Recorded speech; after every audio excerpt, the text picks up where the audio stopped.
Well, look at that face. You know what that means? It's Easter once again in RuneScape for 2022. Welcome back everyone to another weekly recap.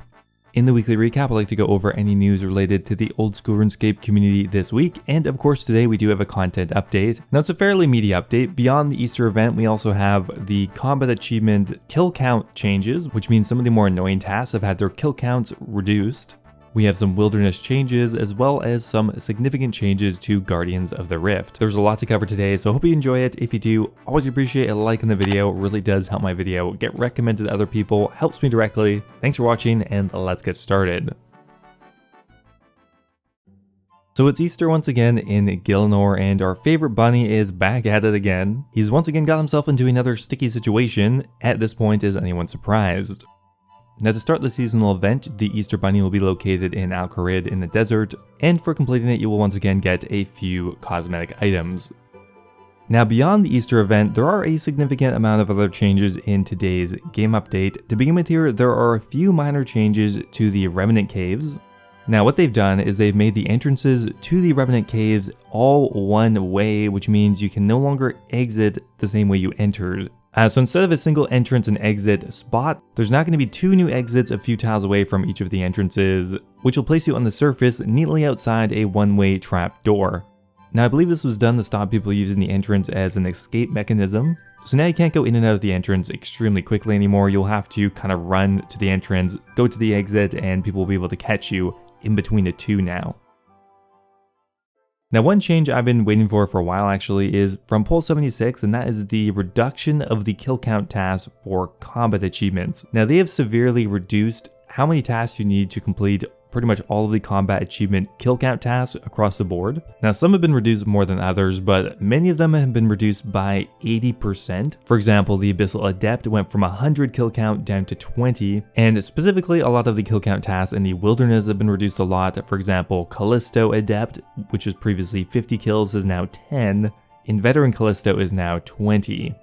Now across the board, the kill count tasks have been reduced so much. Vistani's Master is now from 25 down to 5. Honestly, after the change, the highest kill count task now is 150 for stuff like Cerberus, Theater of Blood, and Zulrah, which is a significant reduction. They've also renamed many of the tasks to make more thematic sense, and some of them have even been renamed to match the new tier that they kind of occupy. For example, the Alchemical Hydra Grandmaster kill count task is now simply the Alchemical Master to reflect this new difficulty. Now this week we've also received a significant amount of changes for Guardians of the Rift. Now one thing that's kind of hilarious at the very beginning here, while they have added 2 more activity worlds for Guardians of the Rift, unfortunately the worlds that they chose were free-to-play worlds somehow, which means nobody can access them yet, and they won't be changed until next week on Monday. I don't know, I just found that funny. Now with today's update, they've made one pretty significant change, and that is to combination runes in Guardians of the Rift. Now previously there was a benefit to using combination runes, but it was more of a bug than it was a feature. Now what was actually happening is combination runes were providing more Guardian Essence than catalytic or elemental runes would normally provide. Now this was a bug, but they kind of like the interaction, so they've officially added in a mechanic for combination runes. Now when you craft them, you're now going to gain poly-elemental Guardian Stones, which will award you 3 elemental contribution points instead of 2, which you'd normally get from elemental Guardian Stones. This will provide a point and experience incentive to use a more intensive way of playing the minigame. For example, you're going to require binding necklaces to be equipped, and you're going to need to do more clicking, but you will be rewarded with more experience and more points even. However, because they've added in the actual mechanic, they've now fixed the bug that was causing the Raiments of the Eye, the skilling outfit, to provide more Guardian Stones when making combination runes.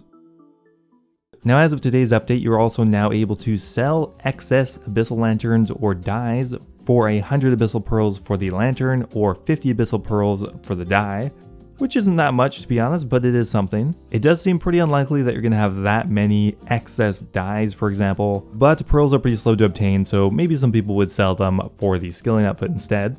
Now they've also increased the points that are awarded for building the first barrier as well as repairing a cell tile. Now this is pretty nice because previously it wasn't really worth the time to go actually create the barrier to begin with, but if nobody did it, you would literally just lose immediately. And also repairing cell tiles were quite annoying and didn't provide any experience, but again, you kind of have to do that or you'll most likely lose. Now they made a change that I was really hoping they would. Weaker guardian cells can now be upgraded at a more powerful altar without having to destroy the weaker cell.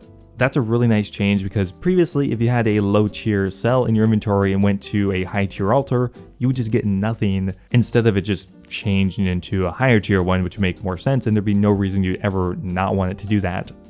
Now another really nice change is the option for the deposit pool is now defaulted to deposit runes, which is by far the most common use of it, so you might as well make that the default option. Now another nice thing here is the Guardians of the Rift is now on the high scores, so you're now able to see how many rifts all of your friends have closed, or yourself I guess. And beyond that, there are a couple bug fixes and small other quality of life changes. The only final thing worth noting here is in the future they are planning on letting you actually recolor the lost bag or the amulet of the eye, both cosmetic items. So if you do want to hold on to some extra dyes, if you get them, might be worth keeping them because you will be able to recolor these in the future. Now next week we're finally getting a open beta for the Dead Man rerun. This is something that has been, I guess, in the works for a while. Now the open beta is going to be on Thursday, April 21st, and they're going to be sharing more details shortly, and they are committed to hosting the finale that we all deserve. I feel like with this whole fiasco, it's kind of going to solidify that they may never run a Dead Man mode tournament ever again, or if they do, probably shouldn't be for money. And finally here, we have a new membership and shop prices. Now this technically changed last week, but I didn't think it was worth a video on its own, but as of May 4th, the price of membership is going to be going up. Now this is only going to be for new memberships, so if you have a legacy price plan, then that won't be changing. Now they attribute the price increase to rising development costs, inflationary rises globally, and fluctuations between international currencies, the normal corporate jargon, but the price increase in US dollars is now up to $12.49 per month. And for some reason, they've also gotten rid of the 3-month plan. I don't really know why. I feel like that is the strangest part of this whole thing. Again, if you already have the 3-month plan, it will continue on, but new players can't get that anymore.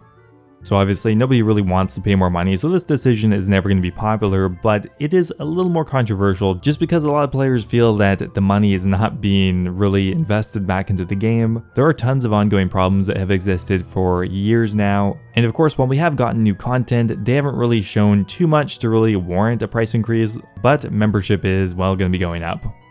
Anyway guys, that's going to be it for today's video. I hope you guys enjoyed it. Thanks for watching, and I will see you next time.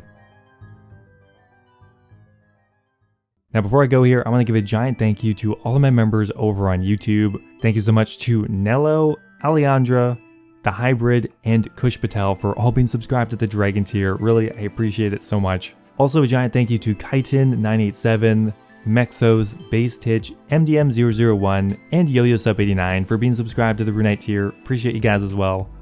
As always, if anyone's looking for a direct way to support me, YouTube membership is the best way to do so.